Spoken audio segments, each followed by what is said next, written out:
guys, nagluto tayo guys ng ugoy guys. Ukoy. Yan.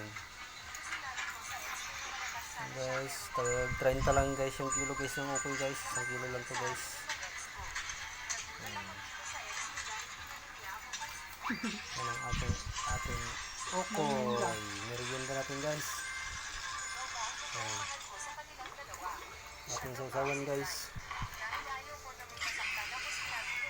Tubig lang yan guys, saka